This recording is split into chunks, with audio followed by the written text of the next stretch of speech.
বন্ধুরা অনেক সময় আপনারা যখন প্রথম পেআউট সেটআপ করেন তখন কিন্তু আপনাদের পেআউটের ফুল নেম কিন্তু ভুল হয়ে যায়। যেমনটা আপনারা স্ক্রিনে দেখতে পাচ্ছেন, এক ভাইয়ার কিন্তু পেআউটের ফুল নেমটা এমডি জহুরুল ইসলাম ২ বার হয়ে গেছে। সো আমি আজকে আপনাদেরকে দেখাবো ফেসবুকের নতুন নিয়মে আসলে কোনভাবে পেআউটের ফুল নেমটা চেঞ্জ করা যায় বা আসলে কোন প্রসেসে আপনাকে এই পেআউটটা চেঞ্জ করা যায় সেটার A to Z আমি আপনাদেরকে দেখাবো। সো তার জন্য কিন্তু অবশ্যই আপনাকে একদম শেষ পর্যন্ত দেখতে হবে এবং আপনি যদি কিনা আমাদের এই চ্যানেলের নতুন দর্শক হয়ে থাকুন তাহলে অবশ্যই নিচ থেকে সাবস্ক্রাইব বাটন সাবস্ক্রাইব করুন এবং অবশ্যই ভিডিওটি ভালো লাগলে লাইক করবেন এবং কমেন্ট করবেন। আপনারা যেমনটা দেখতে পাচ্ছেন এখানে কিন্তু নামের শেষে ইসলাম কিন্তু ২ বার দেওয়া আছে। সো আমরা এটার জন্য যখন ফেসবুকের কাছে অ্যাপ্লাই করি ফেসবুকের নতুন নিয়ম ধরে, তখন কিন্তু ফেসবুক আমাদেরকে একটি পেআউট অ্যাকাউন্ট তৈরি করার লিঙ্ক দেয়, বাট এটা চেঞ্জ করে দেয় না। তো সেই ক্ষেত্রে আরেকটা ইনফরমেশন আমি আপনাদেরকে দিব, সেটা হচ্ছে আপনাদের অনেকের ডেট অফ বার্থ বা জন্ম তারিখ বা কোনো একটা সালের আপনাদের ভুল থাকে। সো এইটা কিন্তু সাকসেসফুল ভাবে ফেসবুকের নতুন যে নিয়ম সেই নিয়ম ধরেই কিন্তু এটা চেঞ্জ করা যায়, কিন্তু ফুল নেম যদি ভুল হয় সেই ক্ষেত্রে কিন্তু আসলে এটা চেঞ্জ করা যাচ্ছে না, কিন্তু ফেসবুক নিউ পেআউট যে তৈরি করার একটা সুযোগ দিচ্ছে। সো এইটা করলে কিন্তু আপনাদের 100% এই কাজটা হয়ে যাবে। তো চলুন ফেসবুকের দেওয়া লিঙ্কে যখন আমরা ঢুকলাম তখন আমরা দেখতে পাচ্ছি যে একটা নিউ পেআউট তৈরি করার একটা সুযোগ দিচ্ছে। সো আমরা এখান থেকে নিউ পেআউট তৈরি করব, এখান থেকে নিউ বিজনেসে যাচ্ছি। এরপরে এখান থেকে আমাদের যে ফার্স্ট নেম, যে সঠিক নাম, সেই নামটি আমরা দিচ্ছি এবং লাস্ট নেমটা দিচ্ছি। এরপরে আমাদের এখান থেকে ডেট অফ বার্থ অবশ্যই আপনাদের এনআইডি অথবা পাসপোর্ট দেখে আপনারা দিবেন। পরে আপনাদেরকে এখান থেকে কান্ট্রি যদি বাংলাদেশ সিলেক্ট না থাকে অবশ্যই সিলেক্ট করবেন এবং বিজনেস টাইপ আপনারা এখানে ইন্ডিভিজুয়াল দিবেন।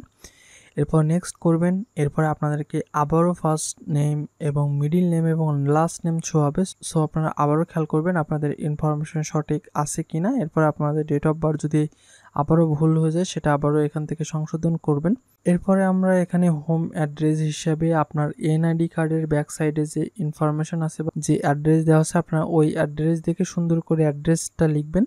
জাস্ট আপনাকে হোম অ্যাড্রেসটুকু লিখতে হবে এবং নিচে আপনাকে সিটি দিতে হবে। এরপর আপনাদেরকে এখান থেকে স্টেটটা সিলেক্ট করতে হবে, অর্থ বিভাগটাকে আপনাদেরকে সিলেক্ট করতে হবে। এরপরে আপনাদের যে পোস্টাল কোড, সেই পোস্টাল কোড যে পোস্ট কোড সেটা আপনাদেরকে দেওয়া লাগবে। এরপর আপনাদের পেআউটে যে ফোন নাম্বার দিতে যাচ্ছেন সেই ফোন নাম্বারটা আপনারা দিবেন। এরপর আপনারা ইমেল অ্যাড্রেস দিবেন।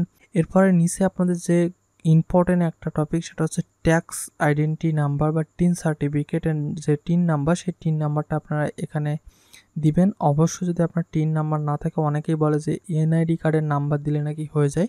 সো তাদের কথা শুনে যদি কিনা আপনি এই ভুলটা করে থাকেন তাহলে কিন্তু আপনি ভেরিফিকেশনে ফেল করবেন। তো আমি এখান থেকে সঠিক টিন নাম্বারটা এখানে দিচ্ছি এবং যারা টিন সার্টিফিকেট খুলতে চাচ্ছেন অনলাইনে, এই বিষয়ে কিন্তু অলরেডি আমাদের ইউটিউব চ্যানেলে ভিডিও দেওয়া আছে, তাই আপনি যদি কিনা সেটা দেখতে চান অবশ্যই ডেসক্রিপশন বক্সে লিঙ্ক দেওয়া আছে এবং আই বাটনেও লিঙ্ক দেওয়া আছে, এটা আপনি দেখে কিন্তু খুব সহজে খুলতে পারবেন।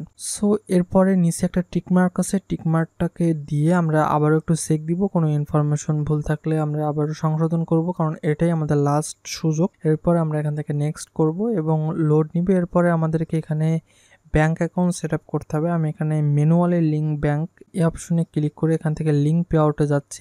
এই জায়গাতে আমার ব্যাঙ্ক অ্যাকাউন্টে যে হোল্ডার নেম আছে সেই হোল্ডার নেমটা দিতে হবে, যেহেতু আমার এখানে পেআউটের নামটা অটোমেটেড নিয়ে নিছে, সো এটা থাকবে। এরপর আমি এখান থেকে সুইপ কোডটা লিখবো। এরপরে আমি এখান থেকে ব্যাঙ্ক অ্যাকাউন্ট যে নাম্বারটা আছে সেই নাম্বারটা দিব। এখানে কান্ট্রি হিসেবে বাংলাদেশ অটোমেটেড সিলেক্ট থাকবে। এরপরে আমরা নিচ থেকে লিঙ্ক পেআউট মেথডে যাব এবং এরপরে আমাদেরকে একটা ট্যাক্স ইনফো অ্যাড করতে হবে। সো আমরা এখান থেকে ট্যাক্স ইনফো অ্যাড করবো, এখানে কন্টিনিউ করব। এরপরে এখানে নো এবং নো।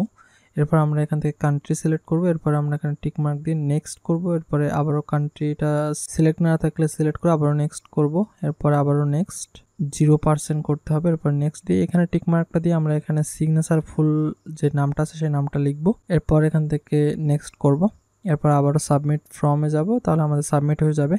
সো এই প্রসেসে আপনি দেখতে পাচ্ছেন আমাদের কিন্তু একদম নতুন ফ্রেশ একটা পেআউট তৈরি করা হয়ে গেছে। এরপরে আপনাদের কাজ হবে আপনাদের পুরাতন পেআউটের আর্নিং সোর্সকে আপনাদেরকে নিউ পেআউটে আনতে হবে। এর জন্য কিন্তু ফেসবুকের এই ফর্মটা ফিল আপ করে কিন্তু আপনি যদি কিনা ফেসবুকের কাছে পাঠান তাহলে কিন্তু খুব সহজেই আপনার পুরাতন বা ভুল পেআউটের আর্নিং সোর্সগুলো কিন্তু খুব সহজে আপনার নতুন পেআউটের লিঙ্ক হয়ে যাবে। সো যদি কিনা এই সম্পূর্ণ প্রসেসটা আপনি করতে চান, এটা সম্পূর্ণ প্রসেস আমাদের ডেসক্রিপশন বক্সে ভিডিও লিঙ্ক দেওয়া আছে, আপনি সেখান থেকে দেখে করতে পারবেন, অথবা আমাদের স্ক্রিনে থাকা হোয়াটসঅ্যাপ নাম্বার বা আমাদের ফেসবুক পেজ বা আমাদের ফেসবুক গ্রুপে আপনারা আমাদের সাথে যোগাযোগ করতে পারবেন। আমাদের সাথে যোগাযোগ করে আপনারা পেইড সার্ভিস নিতে পারবেন। সমস্ত ঝামেলা আমরা দেখভাল করব এবং 100% গ্যারান্টি দিয়ে আমরা এই কাজগুলো করব। সো এটা নিয়ে আপনার কোনো টেনশনের কোনো কিছু থাকবে না। সো বন্ধুরা, আজকে ছোট একটি ভিডিও যদি কিনা একটু ভালো লেগে থাকে অবশ্যই লাইক করবেন, কমেন্ট করবেন এবং অবশ্যই শেয়ার করতে ভুলবেন না।